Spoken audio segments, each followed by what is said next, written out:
Hello, my friends, and welcome to another video. I guess I'm going to be recording on my phone because it's just a little easier to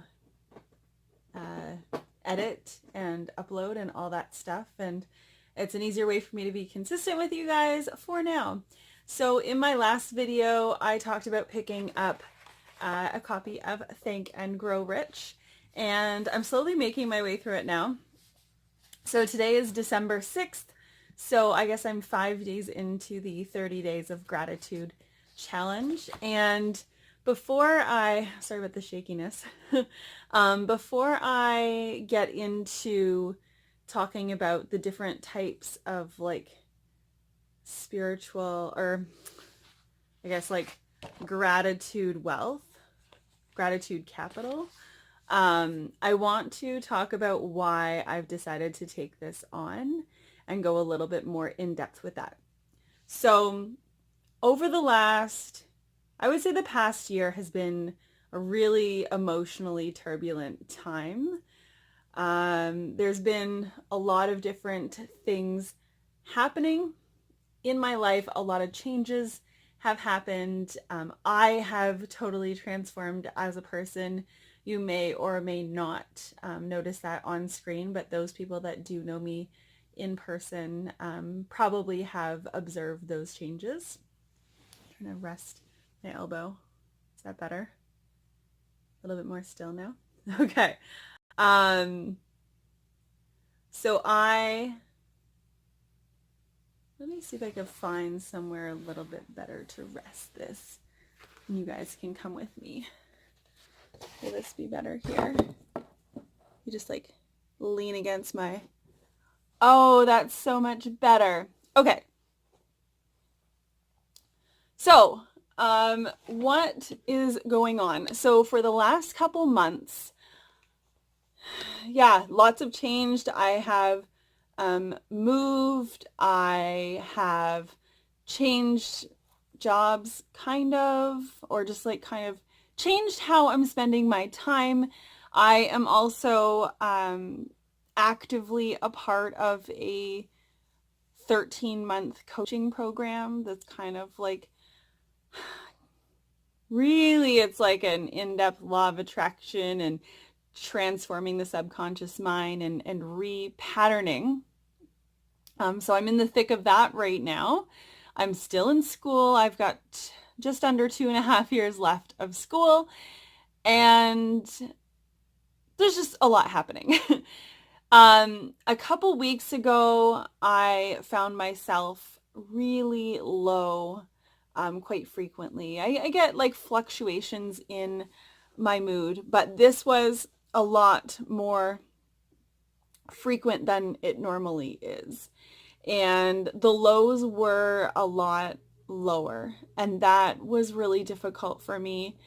I have found that since I've been doing this coaching program, and I have also gone on a few ayahuasca journeys this year, and I've been doing a lot more journaling and a lot more going inward and a lot more self-reflection, that I find the low times are easier to handle because I know that I'm not going to stay in that state. But during those times that I am there, it feels like it's going to last forever. I'm having a hard time getting comfortable here. Is that better? So this was, oh yeah, like the night before I picked up the book, because December 1st was on Saturday. And on December 2nd, I went to the store just because it's like my happy place, to the bookstore, and I found the book. But it was on Saturday night. I was watching a movie on Netflix, just chilling out, doing some of my like holiday knitting, and this movie just like struck a chord in me, and out of nowhere, I just had the biggest sob fest I have had in years.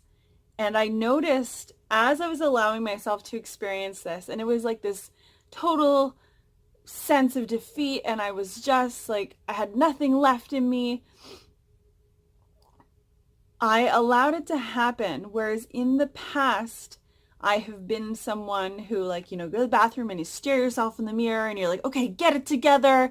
You can do this. You're awesome. Or you're like laying there wishing that someone would come down and see how much despair you're in and that they would like comfort you, or you don't even know what you want. It's just one of those things. It's all over the place, right? Why am I not focused? There. But it was interesting that I didn't try to change the circumstances. I actually was really just allowing it to happen. And so that's a big shift that I have made in the last little while, is that now when I'm experiencing emotion, whether it's happy, whether it's sad, whether it's love, whether it's sadness, anger, fear, joy, I'm trying my best to give each of the different emotions their time to express when they come forward. I'm trying not to value one emotion over another. And it's really helpful when you're doing like, a lot of like the dark work and trying to deal with stuff from the past, to let those emotions come up, because part of the reason that they stay in there is because you don't let them express. So that's part of this whole gratitude for me. This gratitude thing for me is that I am trying to have gratitude. I'm actively putting effort into having gratitude for all of those different things. The other night, I actually posted my gratitude page on Facebook, but I did this like entire huge page. And at the end, I was like, thank you for kind words and loving thoughts, for sadness and anger, for fear, for worry, for joy, and for love. Like, I'm trying to have gratitude for all of these different emotions. I feel like if all we had was like happiness and love all the time, it wouldn't have as much of a luster as it does, because we wouldn't know what the opposite was. And I think that that kind of parallels to a lot of different things in life. Those that have been very unwell health-wise know what that end is like. And so they strive for beyond just like being in the middle, being kind of like healthy or whatever, but they want to know what's the other side like. Some of us. That's kind of where I'm at, because I've felt one end and I want to know what it's like to go to the other end. People strive for all sorts of different things. Some people want to, climb the corporate ladder in their business. They've been like, the person in the cubicle, and they want to see what it's like to be the person with the big fancy windows on the top floor or whatever. Like, I don't know.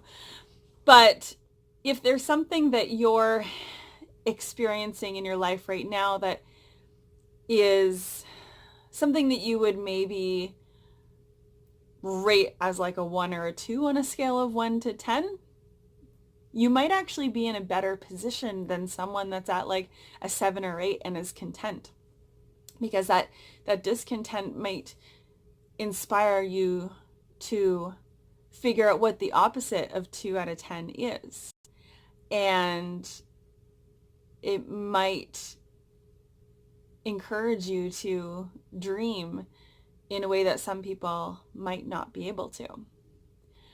So, that being said, so in I guess I'm like in the 5th chapter, I mentioned in my last video that there's like different types of capital, like gratitude, wealth. It's not about finances. Finances might be a positive effect of doing 30 days of gratitude, but really it's about feeling rich within, feeling fulfilled, feeling joyous, feeling, like full of good.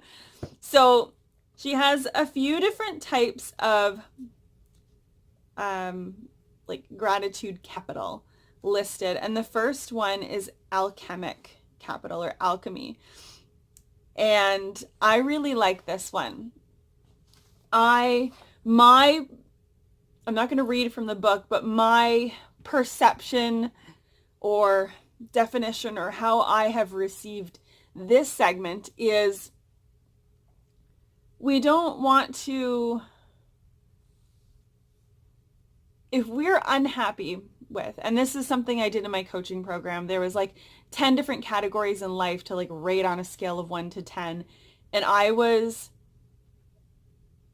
in shock that I actually rated the majority of them like a 2 or 3 out of 10.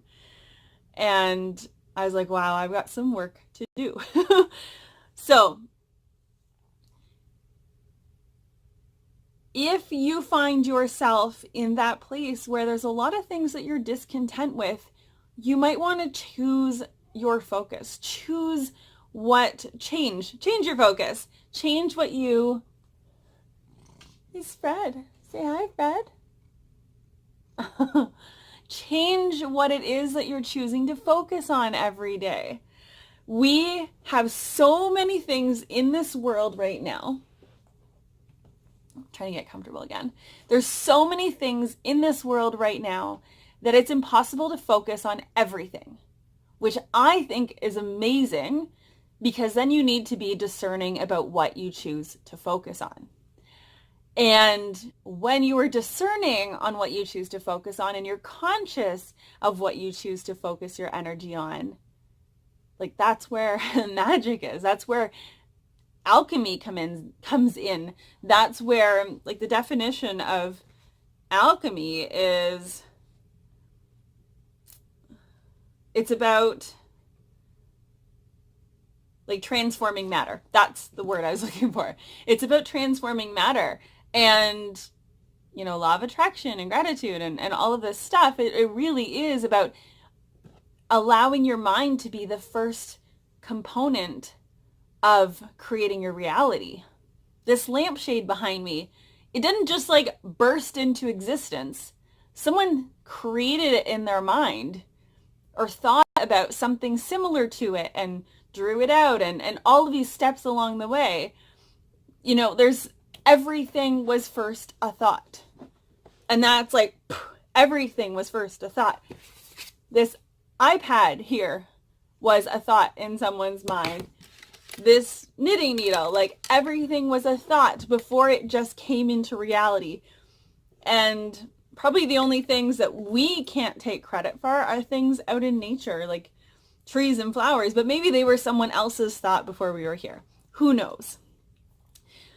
So anyway, choosing what your focus is every day is a really great way to start incorporating gratitude. If you are a busy person, this is the best way. I spend at least an hour in my car every day.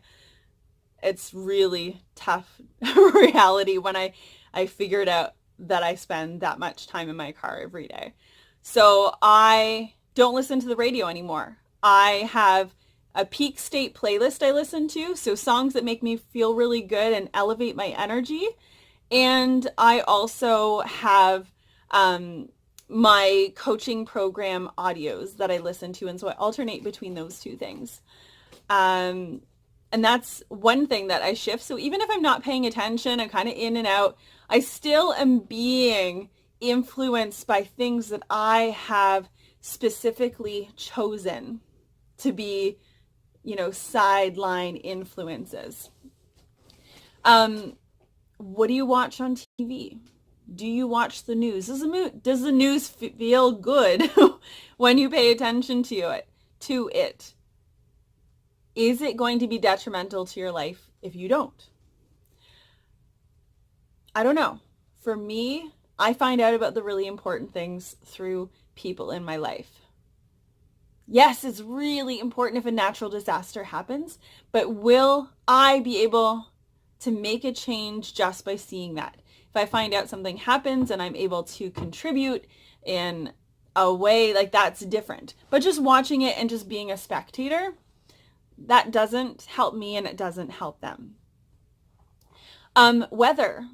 Are you someone who bitches about the weather regardless of what it is out? It's too hot, it's too cold, it's too this. Oh, it's gonna this tomorrow. Instead of enjoying what we've got today, focusing on what the weather's gonna be like tomorrow or the weekend, or oh my gosh. If you're watching the internet, you're probably in a country that you can go somewhere else if you want to. Go to where you like the weather. That's always been like a pet peeve of mine. Um, what is your self-talk? Are you sarcastic? This is a huge one for me. I used to be really sarcastic. I thought it was like, funny and playful and made people, think that I was like kind of chill and funny and whatever. And I realized that being sarcastic actually didn't benefit me in any way because it would kind of put someone off at first, like, and that like first instinct reaction. So without even trying, I've noticed that I very rarely make sarcastic comments anymore. Or if I do, it's like as I'm saying it, it's with a tone that it's obvious that it's a joke. Um, yeah, like little things like that. But I've noticed that these shifts have been happening, and it's kind of neat. I don't like crave certain foods at night anymore, and yeah, I'm just focusing on the good stuff. So, yeah, this has been a really long video. I'm sorry. But I want to say I'm grateful for you guys watching because it inspires me to actually make these videos. And I can say that from the time I got home from work about, I don't have a watch on, I don't know why I'm looking at my wrist. I got home about, I don't know, like 40 minutes ago. And from the time that I hit play on this to now, I feel like way better. Just talking about this stuff, just drawing energy to it. It's really good. So that's the first. There's 4 more different types of capital that I'm going to talk about each day, and then I'll keep kind of sharing my experiences as I'm doing gratitude and meditating and just kind of sharing that. Yeah, so if you have any questions, comment down below, and I will see you guys in the next video. Thanks so much.